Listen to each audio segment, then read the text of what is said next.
No podría ser posible que terminase esta introducción que le he hecho a la mezcla sin hablar de los peaks y los RMS, pues son parte fundamental de lo que implica cualquier proceso de postproducción de audio. Si te preguntas cómo puedes lograr mezclas potentes, aquí está la respuesta. Primero, en tener claros los conceptos y luego, en la parte práctica, potenciando exactamente lo que debes potenciar. Los peaks, al igual que los RMS, son unidades de medición de una señal de audio. Ambos miden a velocidades distintas la ganancia que tiene una señal. Puedes observarlos principalmente en los medidores, pero también están en compresores, ecualizadores, etc. Están por todos lados. Por una parte, los peaks nos dicen cuáles son los picos máximos de una señal. A ellos los podríamos observar en los extremos de una señal de audio. Esta es una medición de la ganancia, que se realiza a una velocidad muy rápida, tanto que nuestros oídos no alcanzan a escucharla. Cuando hablamos del límite de los 0 dB, a esto nos referimos. Los picos de la señal no pueden pasar estos 0 dB. Por otro lado, los RMS nos van a indicar cuál es el volumen medio percibido, es decir, lo que nosotros escuchamos. Esta es una medición de la ganancia que se realiza a una velocidad mucho más lenta que los peaks. Si quisiéramos observarlos, bastaría que miráramos la parte densa de la señal. Ahí están nuestros preciados RMS. Todas las señales de audio se pueden medir de estas dos formas. No es que haya señales rápidas que solo sean medidas por peaks y señales lentas que solo sean medidas por RMS. Todas las señales tendrán un valor en picos y otro valor en RMS.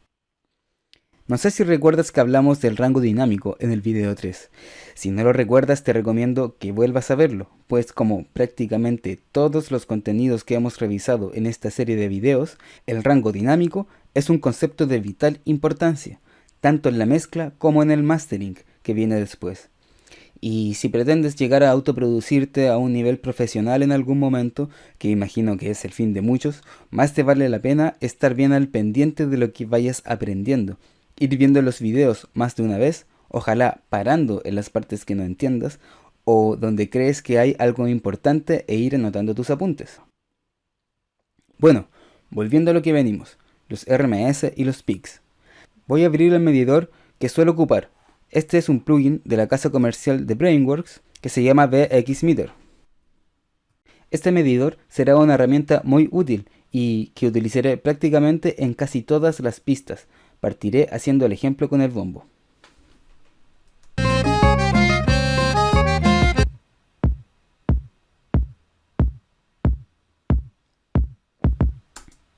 Si observamos el medidor de picos, podemos observar cómo marca menos 5.4 en la salida R y menos 5.6 en la salida L.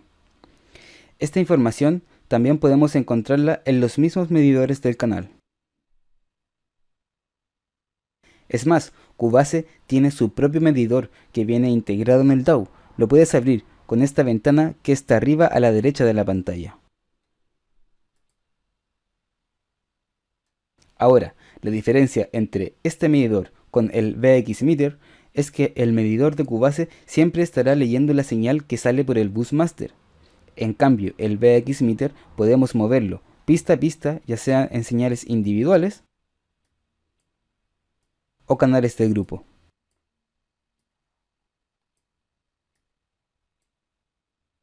Incluso, como cualquier plugin que utilicemos, podríamos insertarlo como pre-fader o como post-fader, y serían distintos los resultados que nos entregaría en la medición. Si está en pre-fader, el medidor leería lo que entra a la señal.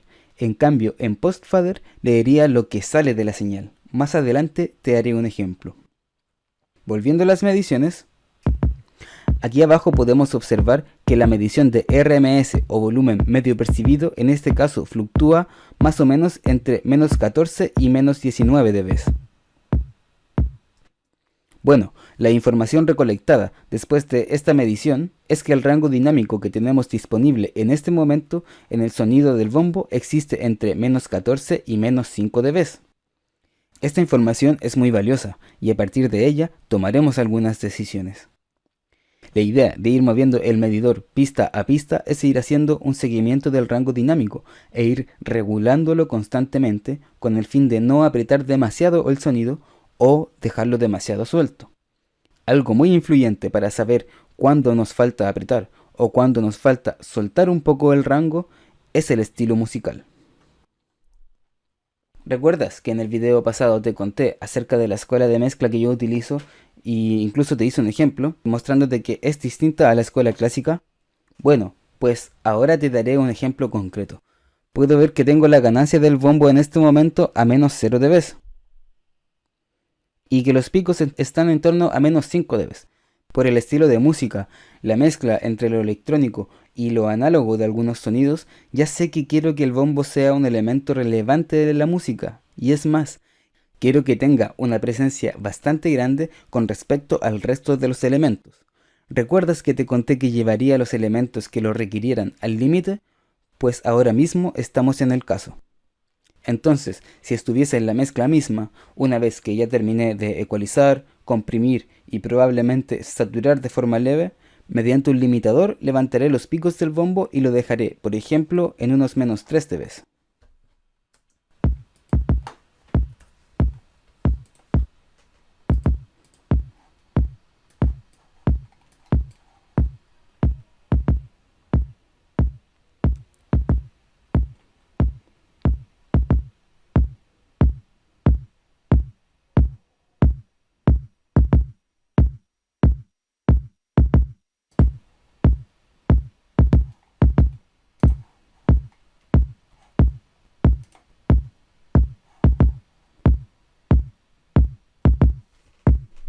Puedes observar en los medidores que tal y como subieron los picos, también subieron los RMS.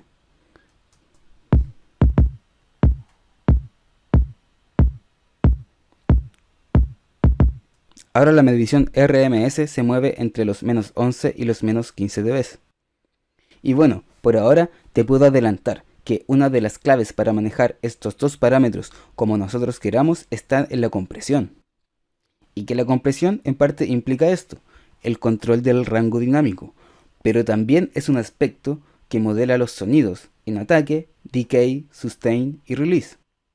La verdad es que la compresión es todo un mundo y merece su tiempo para ser explicada, tiempo que lamentablemente en este video no hay para dedicarle a ello. Además de esto que te comento, me gustaría también mencionarte que si eliges trabajar con el compresor nativo de Cubase, este nos trae la opción de comprimir los peaks o comprimir los RMS.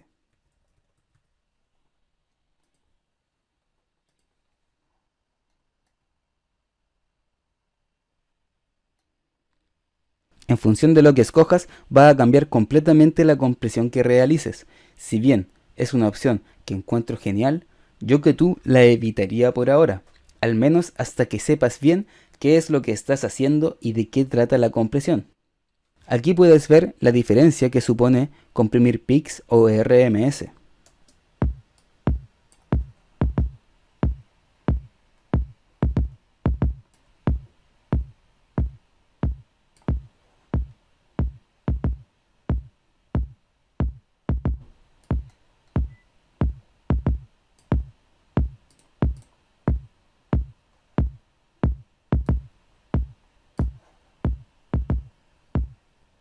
Mi fin al contarte que existen estas dos formas posibles de comprimir no es, por ahora, alentarte a hacerlo, sino que estés siempre muy pendiente a las opciones que te entregan los procesadores, pues en este caso podrías arruinar tu compresión sin saberlo si escoges equivocadamente peaks o RMS.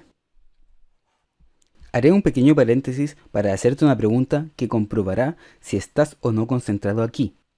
Si, por ejemplo, estamos llegando al final de la mezcla y siento que la música no suena con el volumen grande que quería. ¿Qué sucede si quiero maximizar el sonido y que suene como los raperos gringos que te tronan las orejas cuando los escuchas? ¿Qué crees que debería ocuparme en subir? ¿Peaks o RMS? Exactamente, mi querido Watson, los RMS, que es el volumen medio percibido. Además, estamos llegando al final de la mezcla y probablemente estamos muy cerca del límite de los 0 dB. Por lo tanto, no podríamos o no deberíamos subir más los picos. Quisiera aclarar que es solo una pregunta para ponernos en el caso, sabiendo que algunos de ustedes buscarán tener ese sonido fuerte, ya que personalmente no es algo que yo busque. Volviendo al medidor. Para otra cosa que nos servirá mucho este medidor es para ir comprobando la monocompatibilidad de nuestra mezcla. Esto lo puedes hacer con el botón Mid que se encuentra acá abajo.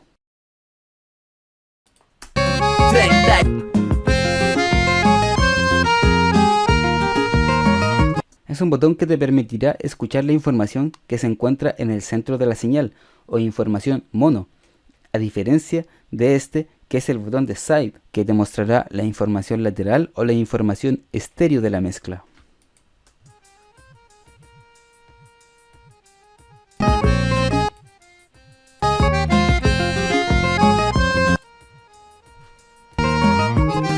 Resulta que muchas veces, tanto al producir como al mezclar, nos obsesionamos un poco con el estéreo, con la idea de que la música suene grande, pero resulta que esto tiene límites saludables, y pasando ese límite saludable ya perdiste el norte. Además, es una línea que a simple escucha es muy difícil de divisar. Te puedes preguntar, ¿por qué digo esto? ¿Por qué hablo del estéreo? Pues resulta que existen los problemas de fase. Cuando un sonido está fuera de fase, desaparece cuando tu mezcla se escucha en mono. Y resulta que muchas veces esto ocurrirá, pues hay un montón de sistemas de reproducción de música que aún funcionan en mono. Incluso si eres cantante de género urbano, si eres DJ o si tocas en algún grupo y utilizas pistas de fondo, sería muy positivo que supieras que en la mayoría de los clubes el sonido es mono. Al menos en los clubes grandes y también en todos los escenarios masivos. Por otra parte, los altavoces de muchos teléfonos celulares están aún en mono y mucha gente escuchará tu música por ese medio. Esto nos quiere decir que, evidentemente, hay varios elementos que nosotros nunca vamos a querer que estén fuera de fase, porque obviamente queremos que se escuchen.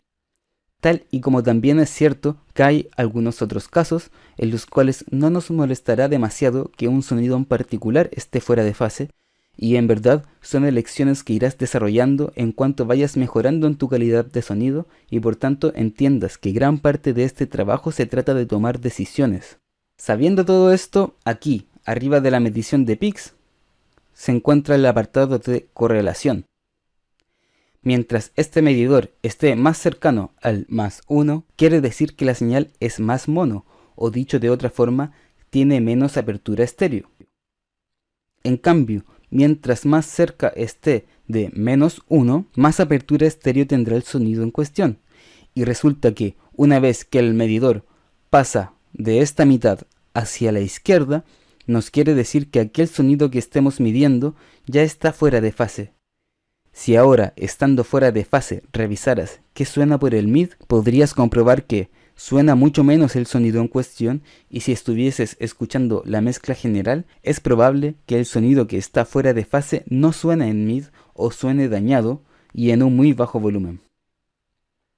En este caso, como no tenemos procesamiento, no hemos hecho ninguna apertura estéreo de ninguno de los sonidos, probablemente si le doy play, esta mezcla sonaría muy mono.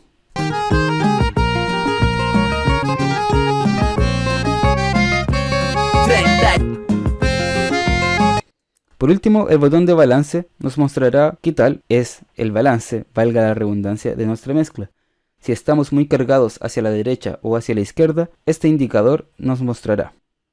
Por último, el ejemplo prometido para que veas la diferencia entre utilizar el medidor en pre-fader o post-fader. Como puedes observar, he insertado el procesador en el canal de música total. Desde ya podemos saber que está entrando demasiada señal. Este canal está distorsionando. Por una cuestión matemática, en Cubase esto no suena mal, pero si estuviésemos en una mesa de sonido, probablemente esto sonaría horrible. Más allá de eso, insertemos el VX Meter en el canal y veamos qué sucede.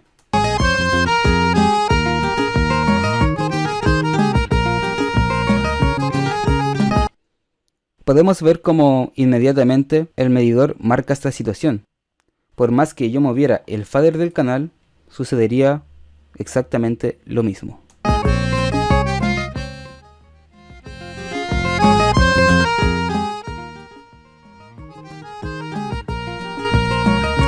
Analizar una señal encontrándose en esta situación nos jugaría una pésima jugada.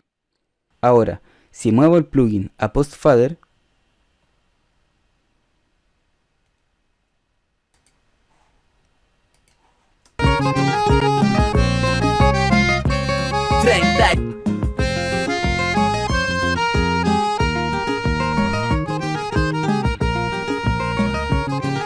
aquí vemos cómo cambia la historia. Si muevo el fader del canal, podría hacer una medición. Aunque sinceramente no es algo que estilemos hacer una vez estemos más adentrados en la mezcla. Tal y como lo dije hace un rato, si pusiéramos el plugin en una inserción prefader, este me diría qué es lo que entra en el canal.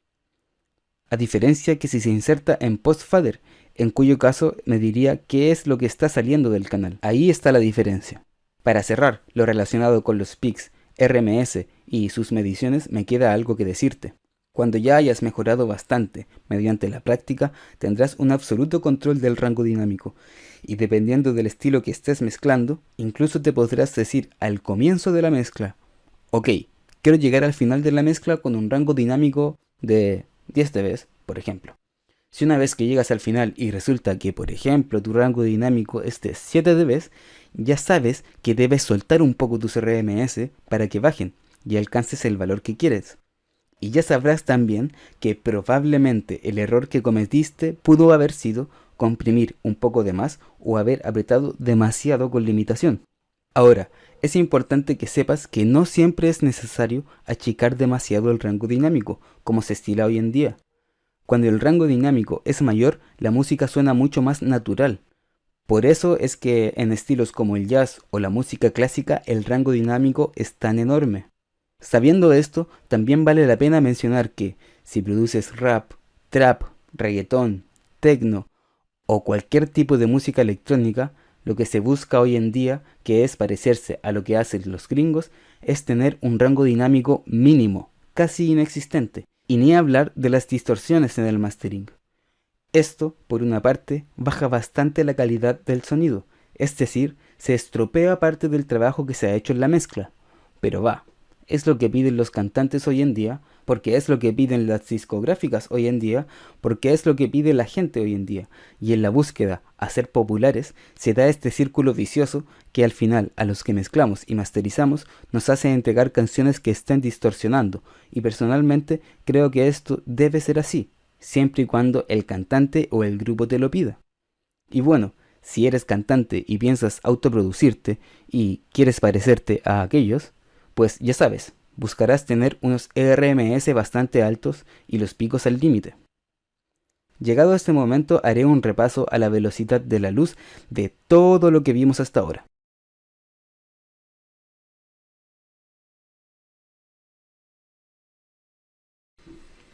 Bueno, entonces como les comenté, voy a hacer un repaso desde el principio. Voy a utilizar la herramienta. Espero que hayan visto el video de las plantillas, porque bueno, eso me ahorra bastante tiempo. Yo la utilizo siempre en todas las mezclas. Ya tengo listos al menos los grupos principales y también los efectos. Obviamente, en caso de que me falte algún grupo o algún efecto, lo voy a poner sobre la marcha.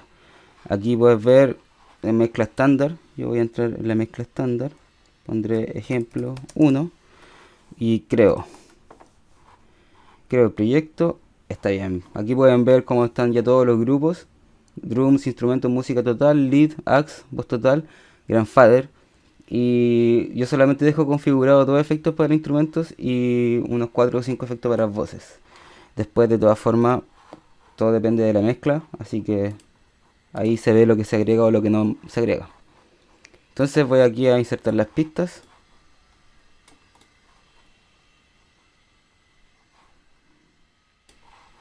Pistas diferentes. Siempre lo dejo con convertir ajustes de proyecto, lo que va a hacer que las pistas entren con la configuración indicada, con la configuración que ya está el proyecto. De todas formas, siempre es bueno asegurarse, así que por más que ya esté listo eso, voy a echar una revisión rapidita. Y es algo que yo suelo hacer apenas están cargadas las pistas. Así que vamos a comenzar con esto. Tengo las pistas aquí cargadas. Me voy directamente hacia la pool y corroboro que esté todo con la información correcta. Podemos ver todo en 44100 y todo con 24 bits. Entonces eso ya está correcto. Bueno, segundo, yo aquí voy a subir las pistas, prefiero mantenerlas arriba. Genial. Ahora, antes de nombrar y todo, yo voy a ver cuáles son todas las pistas de drums. Las selecciono y las tiro para arriba. O sea, porque esto es organización por familias de instrumentos. El bajo continúa. Hago lo mismo con las voces. Busco todas las voces. Busco todas las voces y las tiro para abajo porque sé que los voy a mezclar después que los instrumentos. Ahora ya conozco la canción, entonces no es necesario escucharla. Ya la escuché. Sé que esta es la guitarra reggae, por ejemplo. Reggae. Que sé que también es mi instrumento de epicentro y sé que va a ir debajo del bajo. Acordeón bajo. Este es el acordeón tecla. Este arreglo de guitarra 2. Claro, este yo le había puesto Git Manu.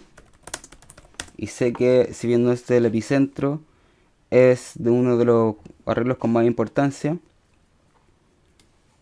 Este es solo de Git, si no me equivoco, es la guitarra flamenca, ¿no? Sí, esta es la guitarra flamenca. La tiro para arriba. Este vendría a ser el Git Up. Quizás. Git Up. Este es la guitarra épica. Aparece solamente una vez en la canción. Esto es intro Lalomirlo. Este es el acompañamiento hit hot, como se diga. Este es el acompañamiento low. Este es el AC prueba. Este es la lead 1. Bueno, el lead estrofa. Esto es lead estribillo. Genial. Acá tengo los hi-hat. Tengo que ver cuál es el hi-hat abierto y el cerrado. Este es el hi-hat cerrado. Close. Este es el hi-hat abierto, por lo tanto. Claro que sí. Open. Las congas. Vamos a ver cuál conga es cuál.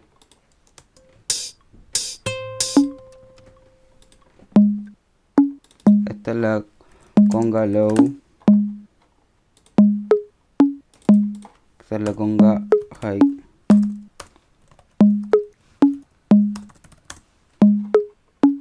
Esta es la conga mid. Mid. Con D. Con 2D le puso. Ya, ahí está.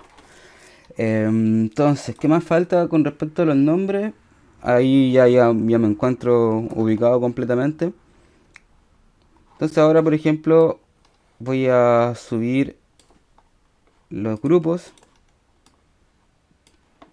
Aquí veo que me falta, por ejemplo, los dos subgrupos.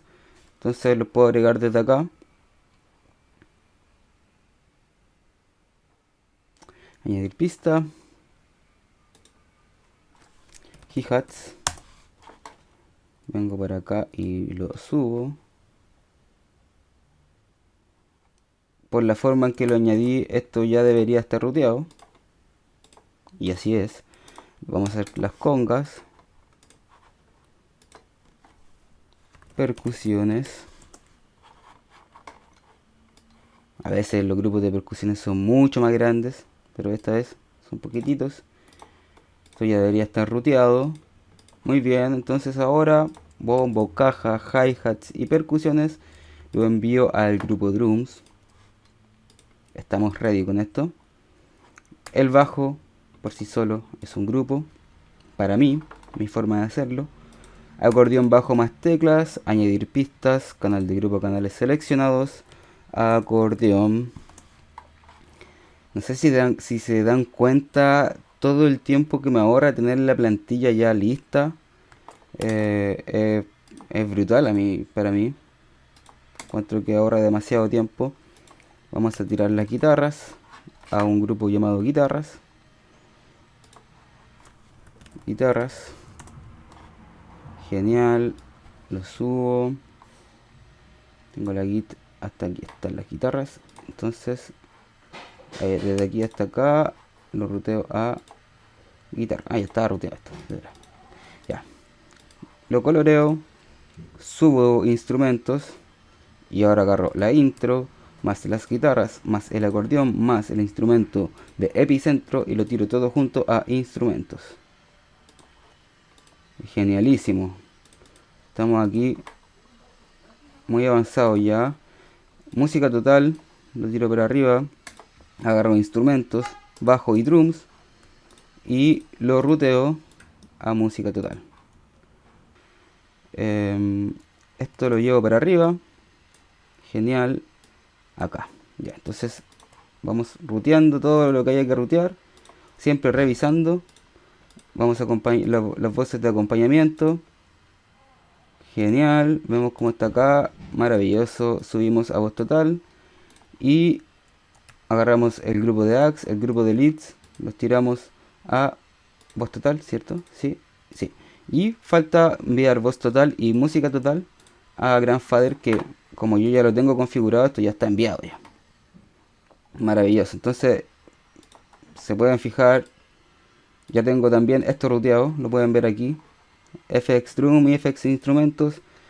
Ya está parte de la plantilla, ruteado hacia el grupo de música total. Y lo mismo pasa con los efectos de voces.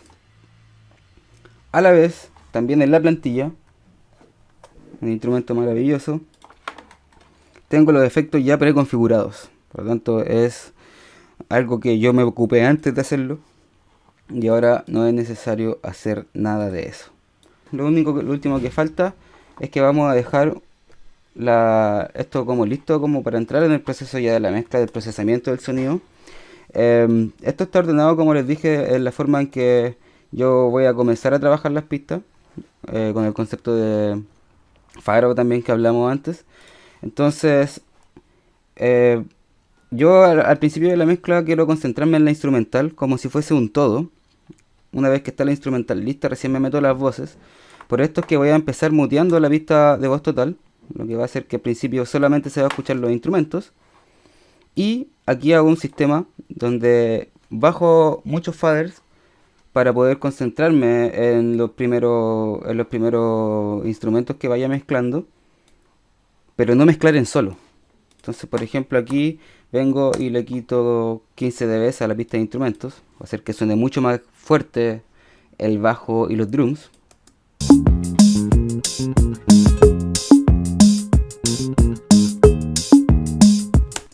Genial. Entonces, aquí, antes de hacer lo mismo en el bajo, voy a hacer una comparativa de frecuencias. Abro el ecualizador paramétrico, el equalizer, y en el bajo, y también lo voy a abrir en el bombo. Entonces esto me va a permitir a mí hacer un estudio, un análisis de la zona de espectro de frecuencias bajas, lo que me va a permitir entender cómo va a ser la estructura de la canción, porque más adelante va a existir una lucha épica normalmente entre el bombo y el bajo. Entonces analizar esto me va a permitir ver cómo voy a manejar las frecuencias y también voy a dejarlas marcadas. Puedes ver lo que voy a hacer en pantalla.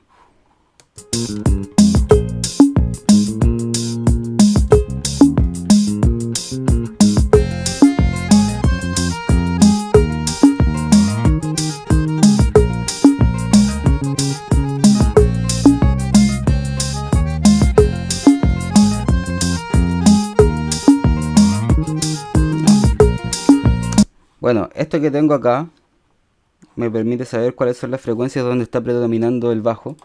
Por lo tanto, yo ahora voy a eliminar este plugin que puse acá. Y con el comando Shift más Alt voy a copiar este plugin con los parámetros que ya he cambiado en la pista de bombo Ahora sí puedo bajar el bajo.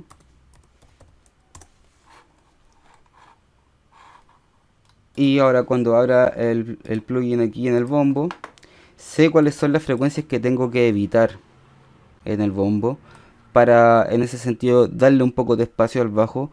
Si bien por el estilo de música de esta canción, yo voy a priorizar el bombo en el sentido de que quiero que tenga un poquito más de presencia. De todas formas voy a evitar las frecuencias que tiene el bajo para darle espacio a cada uno de los dos elementos y que no se enmascaren. Entonces yo haría algo más o menos como esto.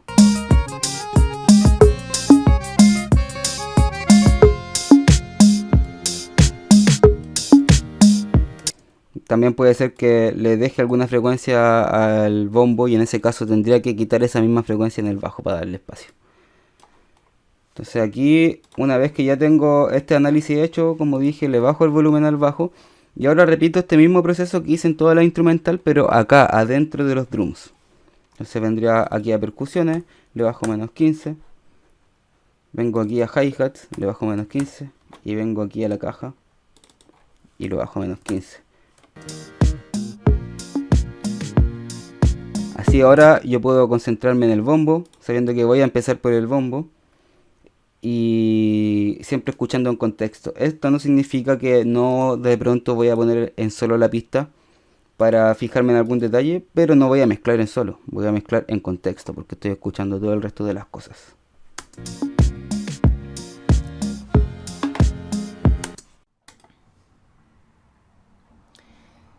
Y bueno, esto ha sido todo por ahora. Espero que te haya servido todo lo que vimos en estos 11 videos. Si llegaste hasta aquí, felicidades, hermano, hermana. Acabas de dar un nuevo paso en el largo camino de la música. Así que un aplauso para ti. Te invito a seguirme en Instagram. Voy a dejarlo por aquí en algún lado de la pantalla. Estaría muy agradecido.